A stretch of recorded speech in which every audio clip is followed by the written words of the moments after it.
In today's video, I'm going to do a walkthrough of the writing section of SAT Practice Test 1. I've scored perfectly on back-to-back SAT writing sections, and as I go through this practice test, I'm going to show you the most efficient way to answer each and every question, along with tips, tricks, and grammar rules that you need to know for the SAT writing section. And with all that being said, let's go and get started with passage 1. Way to go! Greek yogurt, a strained form of cultured yogurt, has grown enormously in popularity in the United States since it was first introduced in the country in the late 1980s. From 2011 to 2012 alone, sales of Greek yogurt in the U.S. increased by 50%. The resulting increase in Greek yogurt production has forced those involved in the business to address the detrimental effects that the yogurt making process may be having on the environment. Fortunately, farmers and others in the Greek yogurt business have found many methods of controlling and eliminating most environmental threats. Given these solutions, as well as the many health benefits of the food, the advantages of Greek yogurt, and then we'll have some sort of comparison word here, the potential drawbacks of its production.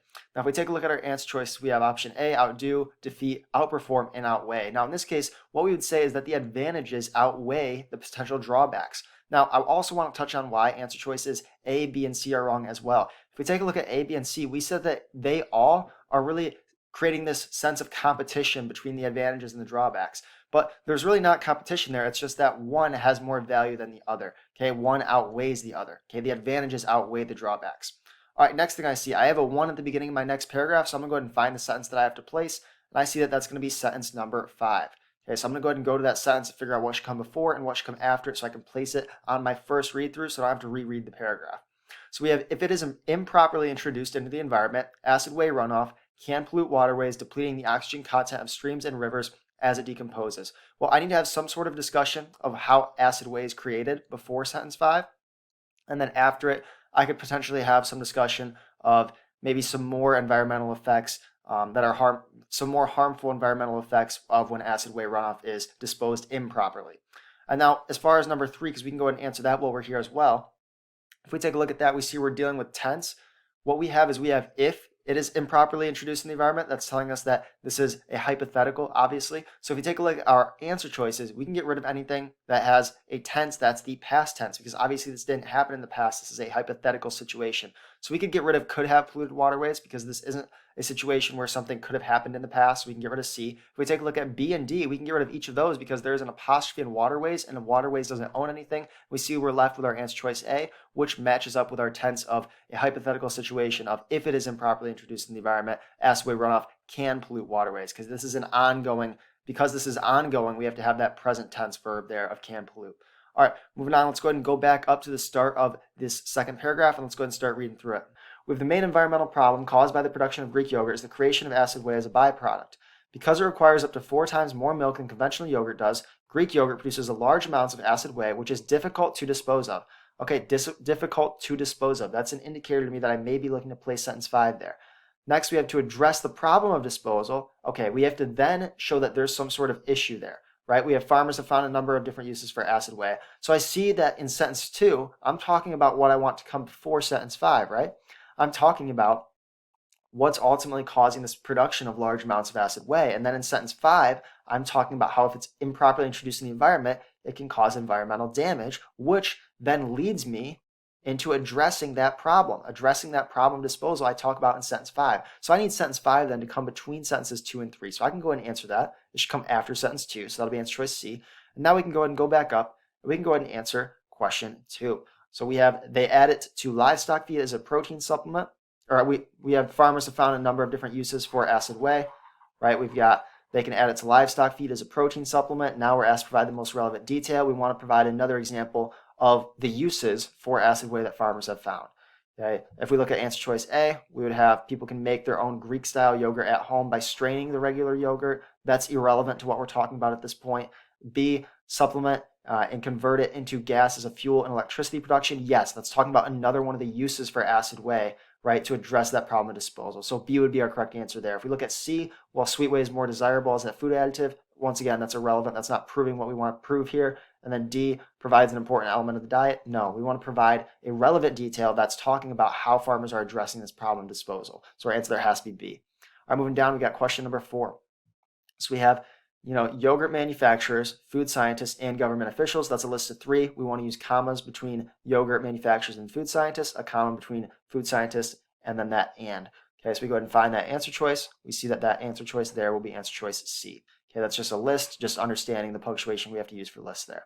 Okay, government officials are also working together to develop additional solutions for reusing whey. Okay, question 6, considering deleting the underlined portion. Well, let's go ahead and get an idea of what sort of is coming after this here. So we have nutritionists consider Greek yogurt to be a healthy food. It's an excellent source of calcium and protein. Serves, that's going to have to be as a digestive aid. How do I know that? Well, this is also an idiom question. Okay, so with idiom questions, what I do is as I read through the sentence and I see that underlined portion, I'll replace it with what I would naturally say. Okay, and when I replace it with what I would naturally say, then that's telling me, what has to be there. Now, you might be thinking, okay, how do you come up with that? Well, I pretty much take whatever's underlined, I look at what comes after it as I'm sort of reading through, and I get to, in this case, the word serves, and I think what would have to go there for this sentence to make sense and for it to flow well? And whatever would make it flow well and sound grammatically correct, right, like you would say to someone in conversation, that's what your answer choice will be. So the answer there has to be answer choice B. All right, and then we have, and in this case, we're putting the word it there, but we don't want to do that, okay, because we want to maintain parallelism. Okay, we see that we have a list, right? We have is as our verb as in the first part of our list, and then we have serves, okay, with no sort of it before serves. So we want to just say contains. We don't need to say it there. Okay, so question number 8, we just need contains. We want to maintain tense. We're not going to do will contain. We're not going to do containing. We're not going to do it contains. We would just do contains there. So now that we've gotten a better idea of what our paragraph's about, we can go ahead and go back up and answer 6. We have, though these conservation methods can be costly and time consuming, they are well worth the effort. The writer is considering deleting the underlined sentence. Should the writer do this? No, because it's ultimately transitioning from that previous paragraph where we're talking about difficulties in disposing of acid whey, and how it produces acid whey when we're making this Greek yogurt, to discussing now in this paragraph the benefits of that Greek yogurt. So we're ultimately making a good transition there. Now, if we take a look at answer choice C, we have no because it continues the explanation of how acid whey can be disposed of safely. That's not why we want to keep it. We want to keep it because it's setting up this paragraph here, and it's also transitioning from that previous paragraph, right? We have that first part of that sentence, which I'll go ahead and put in orange here. This first part is ultimately transitioning us from that previous paragraph. And then we have they are well worth the effort, which is now setting up this next paragraph here. Okay, so no, because it sets up the argument in the paragraph for the benefits of Greek yogurt. So our answer there would be D. Moving on to number 9 now. So we have Greek yogurt is slightly lower in sugar and carbohydrates than conventional yogurts is. And then we have some sort of transition here. Because it is more concentrated, Greek yogurt contains slightly more protein per serving, thereby helping people stay. And I'm assuming it'll say something like in shape there.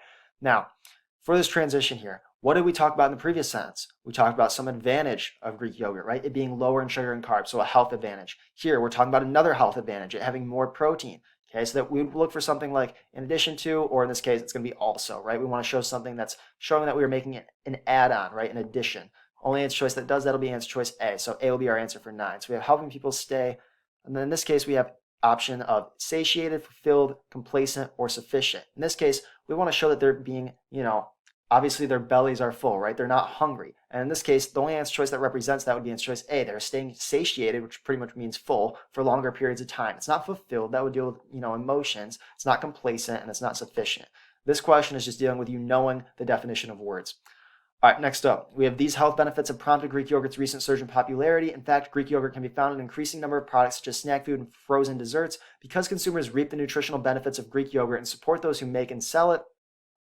Now, what we need to recognize here is that we have a dependent clause at the beginning of our sentence. That's how we're going to answer 11. Okay, you can recognize that because you have a subordinating conjunction as your first word in the sentence. So because consumers reap the nutritional benefits of Greek yogurt and support those who make and sell it. Now, when we have a dependent clause at the beginning of our sentence, we have to have a comma after it. So that means we can go ahead and get rid of answer choice D. Now, keep in mind, we don't have to have a fanboy after the comma because it's a dependent clause and not an independent clause. So we can get rid of C as well there. Also, we don't have to have therefore because we said the word because. So that means our answer then, it has to be answer choice B. All right, moving on now. We got our next passage number 2. This passage number 2 is titled Dark Snow. We have most of Greenland's interior is covered by a thick layer of ice and compressed snow known as the Greenland ice sheet. The size of the sheet fluctuates seasonally. In summer, average daily high temperatures in Greenland can rise to slightly above 50 degrees Fahrenheit, partially melting the ice. In the winter, the sheet thickens as additional snow falls, and average daily low temperatures can drop. And now we're asked which choice most accurately and effectively represents the information in the graph.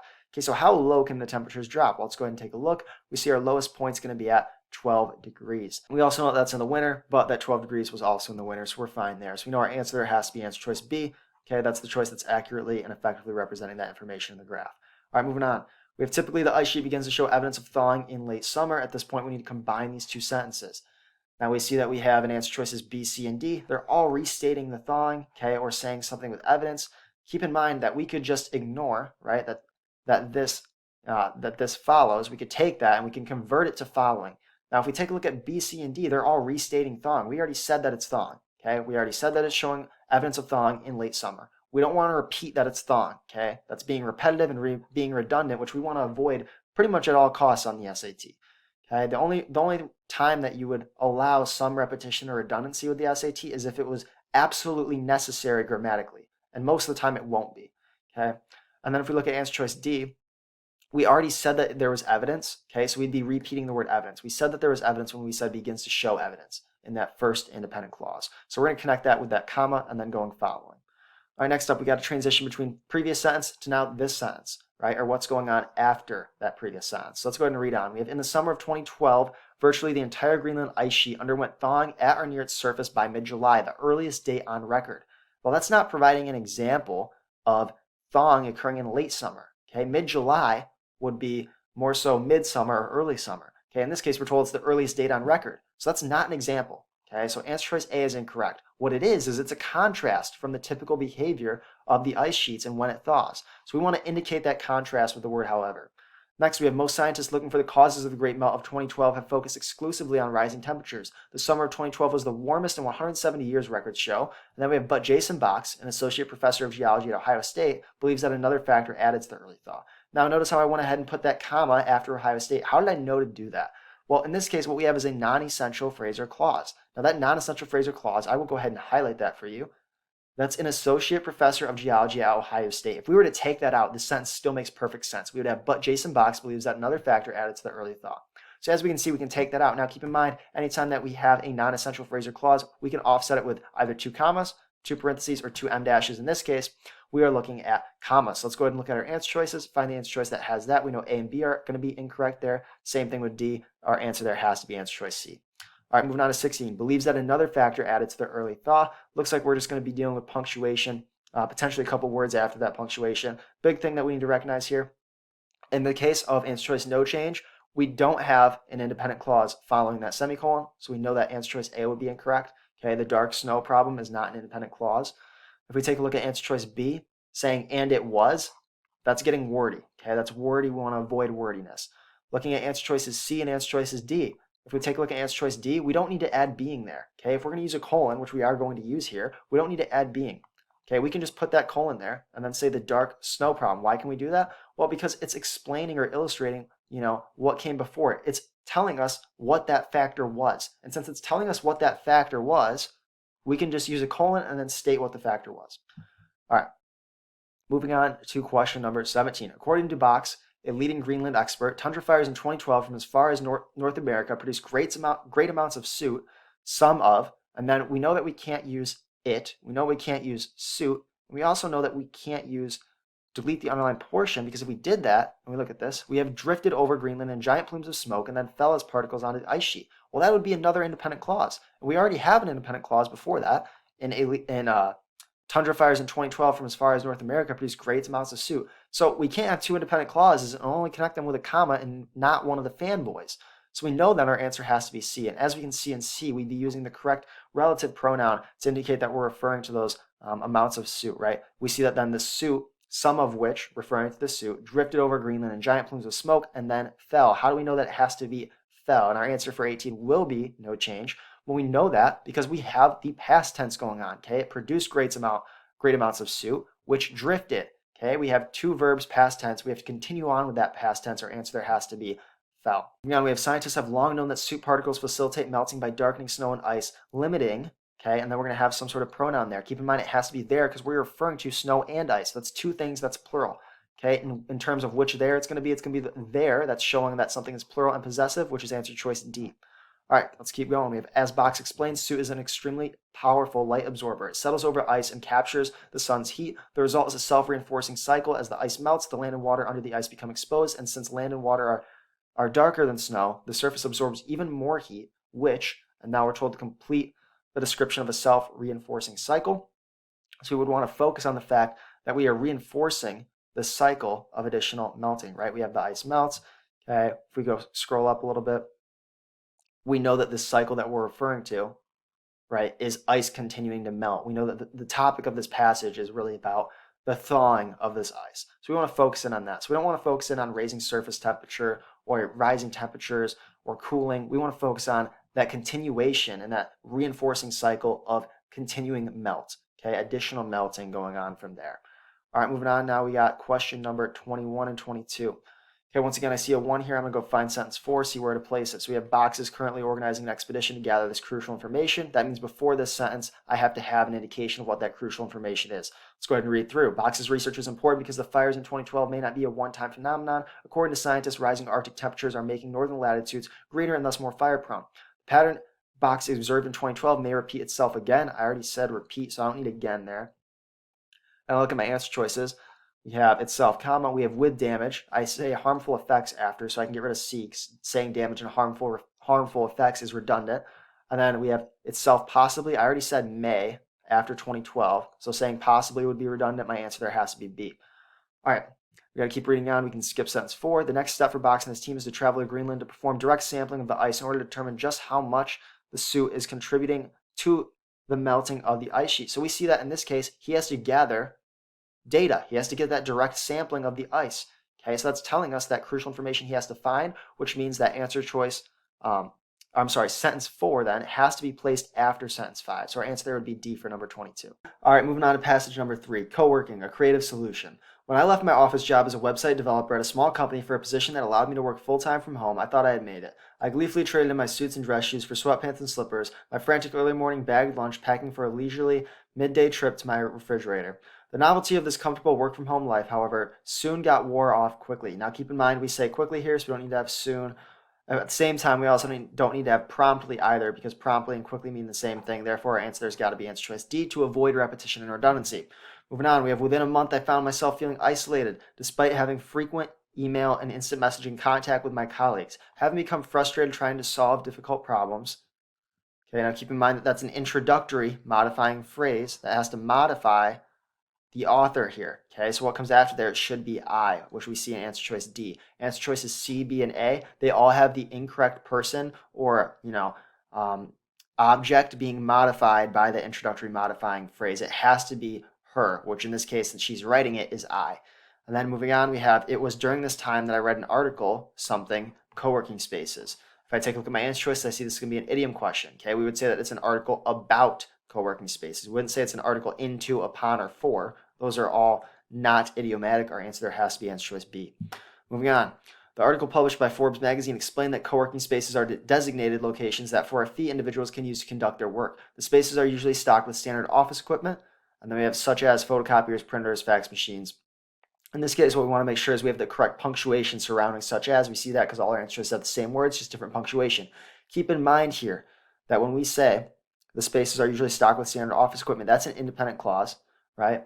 Now, when we say such as photocopiers, printers, and fax machines, this is not the only office equipment that is stocked there. And because it's not the only office equipment stocked there, it's non-essential technically, and it has to have a comma before it, okay, before such as. So we have to have that comma before such as, and we also don't need any sort of punctuation with colons or anything other than this comma before such as. So because of that, we can get rid of answer choice B, we can get rid of C, and we can get rid of D.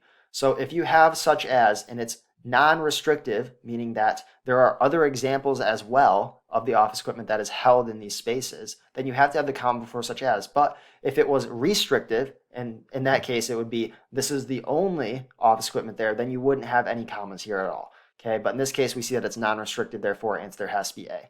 Moving on, 27. We have some sort of transition here, and then we have the spaces often include small meeting areas and large rooms for hosting presentations. We see that that's sort of another example of what these co-working spaces are offering. So we want to show that that's in addition to the equipment.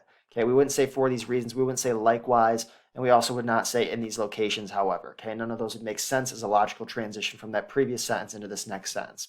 28, the writer is considering deleting the underlined sentence. Should the sentence be kept or deleted? Sentence says the cost of launching a new co-working space in the United States is estimated to be approximately $58,000. That's irrelevant here. Okay, ultimately what we're talking about is what these co-working spaces are offering. We're not focused on the cost of this. Okay, so we would want to delete it, not because it's repeating information, but because it's blurring our focus. Okay, so our answer there would be C. Okay, moving on, we got what most caught my interest, though, was a quotation from someone who described co-working spaces as melting pots of creativity. The article refers to a 2012 survey in which, and now we're asked to add specific information that supports the main topic of the paragraph. We see we're talking about co-working spaces being melting pots of creativity, so that's what we want to focus in on here. We can go ahead and read our next sentence for context as well. The article goes on to suggest the most valuable resources provided by co-working spaces are actually the people, and this is going to end up having to be who use them. I'll explain that in a minute. But for now, let's focus on effectively completing the sentence with relevant and accurate information based on the graph above. Keep in mind, we want to make sure we're supporting that main topic of the paragraph. In this case, that topic is going to be these melting pots of creativity. So what I want to focus in on is that creative part of the graph, which if I take a look at my answer choices, I see I'm going to look for the word creativity, and I see I have that in B. So I'm going to take a look there first. So you have 71% of respondents indicated that using a co-working space increased their creativity. So what I see here is that this darker gray is going to be a positive impact. I'm going to look at creativity. I see 71% of people indicating that co-working spaces have a positive impact on their creativity. So that's really supporting that main point in this paragraph. It's also accurate and relevant. So B will be my correct answer there, because it's the only answer choice that satisfies those three things of being accurate, relevant, and supporting that main point in my paragraph.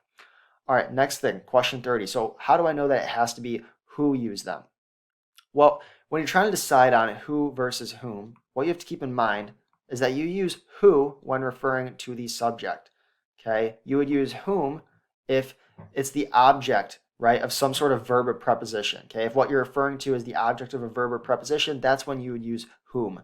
Another trick for this is if you can replace, what you're trying to decide, which in this case is like who versus whom, if you can replace that with a he or a she, okay, and it would make sense, then you're going to go with who. If you would have to replace it with a him or her, then you would use whom. Okay, so in this case, we're going to replace this. Let's say that we were to put he. Okay, and keep in mind that you would obviously have to change it to uses, but nonetheless, it would be he uses them, right? That makes sense. But what if we were to use him? Okay, him use them, him uses them. We see that that doesn't work. It doesn't make sense. So that's another trick that you can use when trying to determine this. So as you can see here, who is obviously going to be the subject here. Also, you can use that he or she trick, and you see that that works there. So our answer there has to be who. Okay, so we can go down here, and it's got to be who used. Okay, it's referring to people. People's plural. That's how we get the number there, right? People is plural, therefore it's going to be who use them rather than who uses. Okay, because use is the plural verb there.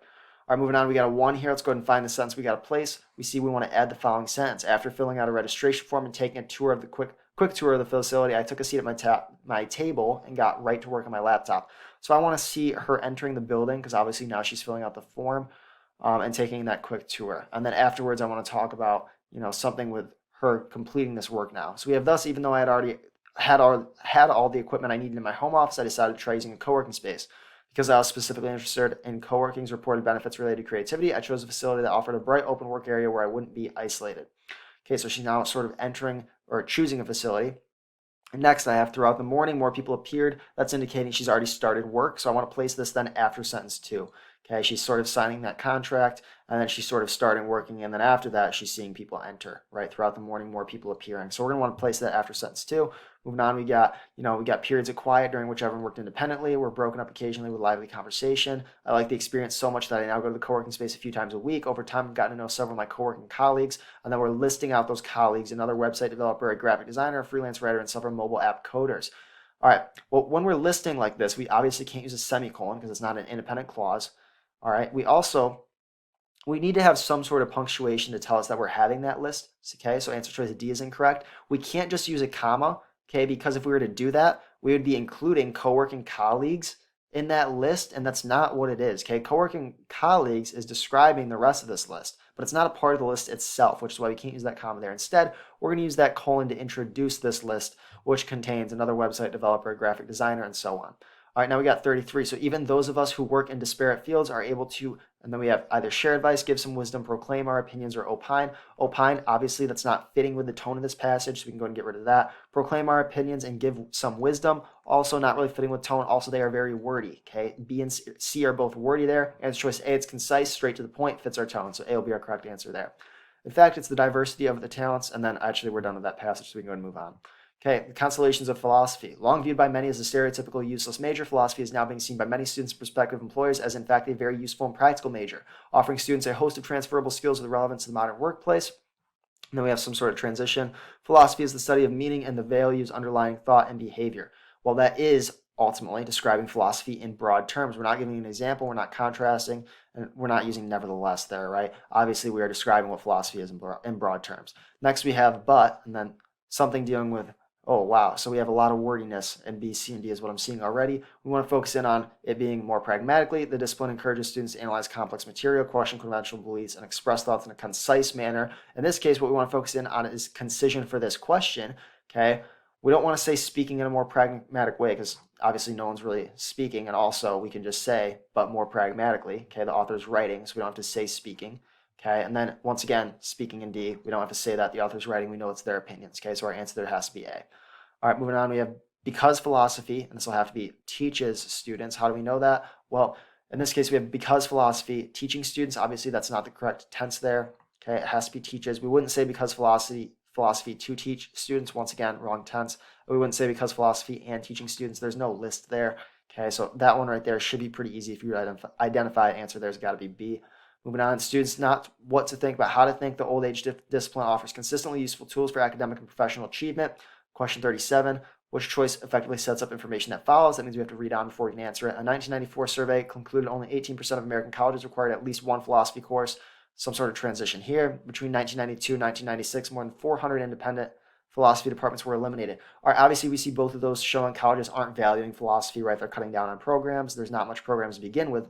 Also, we see that we're going to have a transition of, not showing a causal relationship, but something like additionally or in addition to, or moreover, right? We want to show that it's in addition to something. So not thus, not however, and not no change. All right, and then going back to 37 here, we want to show that colleges don't value philosophy as a major. So we have option A, consequently, philosophy students have been receiving an increased number of job offers. No. Therefore, because of evidence, colleges increase their offerings. No. Notwithstanding the attractiveness of the course in philosophy, students resisted majoring in it. No. However, despite its many utilitarian benefits, which we described previously, colleges have not always supported the study of philosophy, and that's what we ultimately go on to show in those examples. So D will be our answer there for 37. All right, moving on, we got our next page here. More recently, colleges have recognized the practicality and increasing popularity of studying philosophy and have markedly increased the number of philosophy programs offered.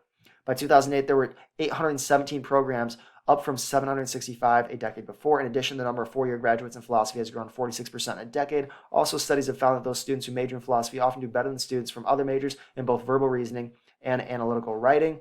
And then we have combining these sentences. These results can be measured by standardized test score. We already know the results. We've sort of stated them as the subject, so I don't want to repeat my subject twice. So I'm going to go ahead and get rid of, I'm going to try to get rid of these results, and I want to focus in on just them being measured, right? So I'm going to get rid of any sort of answer choice that has these results, which I see would be answer choices B, D, and then between C and A, we have writing, which can also be measured by standardized test score. It is measured. So it's not which can also be. That's the measurement we're using. We're using standardized test scores to make that measurement. So our answer would have to be A. All right, moving on, we got on the graduate record examination, GRE, for example, students intending to study philosophy in graduate school, and this has to be have scored. How do we know that? Well, we know that this is obviously in the past, right? These tests have been taken. We know that the scores, we're showing a comparison of scores from the past. But we also have to keep in mind our subject's number. In this case, that's students. Students is plural, okay? So the students have scored, okay? We got to identify our subject here. That's telling us that they have scored, making sure we match that tense and also that number. Moving on now, we got question number 41. These days, many students, and then we have, either major, something like that, in philosophy have no intention of becoming philosophers. Okay, that's going to be students majoring in philosophy. Now, another thing we got to recognize here is that we don't need an apostrophe because they don't own the fact that they're majoring, okay? This is just going to be students majoring. There's no possession there. Other thing, it's not students major, not students majors. It's students who are majoring in philosophy, have no intention of becoming philosophers there. So our answer is B. All right, now we can go to read on. We have law and business specifically benefit from the complicated theoretical issues raised in the study of philosophy, but philosophy can be just as useful in engineering or any field requiring complex analytical skills. At this point, the writer is considering adding the following sentence. The ancient Greek philosopher Plato, for example, wrote many of his works in the form of dialogue. That is really not at all applicable here. So in this case, obviously, like I just said, it's not really relevant here. It's kind of out of the blue, so we can go ahead and make sure that we don't make this addition. Why? Because it's blurring the focus of our paragraph by introducing a new idea that's not explained later on. As far as whether or not it undermines the passage's claims, that's not undermining any claims. Okay, in this case, it's just blurring our focus. All right, moving on, 43. So we've got that these skills are transferable across professions. I'll go ahead and point out that what I'm highlighting here is a collective noun. Okay, we're referring to that when we say makes. Okay, makes is our verb referring back to that collective noun. Now, The reason I want to mention that here is because in 43, if we take a look at what our answer choice is going to be, it's ultimately going to have to be D, and here's why, right? We have to take this noun. This is our subject, right? Collective subject, collective noun, whatever you want to call it. Okay, when we say that these skills are transferable across professions, or that these skills are transferable across professions, makes them especially beneficial to 21st century students. Now, when you have a collective subject like that, or a collective noun, what you have to understand is you don't have to put which in there. Okay, you don't have to put which in there. You don't have to put that in there. You don't have to put and. That whole thing that I highlighted there is your subject. So, for example, if I was going to have a simpler subject, such as he, we would just say he makes them, right? Okay, it's the same thing. We just treat that all as one big subject. We don't need to have which. We don't need to have that. We don't need to have and. All right, moving on, we got because today's students can expect to hold multiple jobs, some of which may not even exist yet during their lifetime. How do we know that? Because it's these students. We have to identify our subject who we're referring to so we can pick the correct pronoun. In this case, we know that's going to be students, multiple students. Therefore, our answer has to be there. So our answer will be D. Hopefully this video is helpful. If it was, make sure to like and subscribe. In addition to that, if you're looking to donate or if you're looking for my website where I offer private SAT prep, college essay brainstorming, and college essay editing, then be sure to check out the links in the description.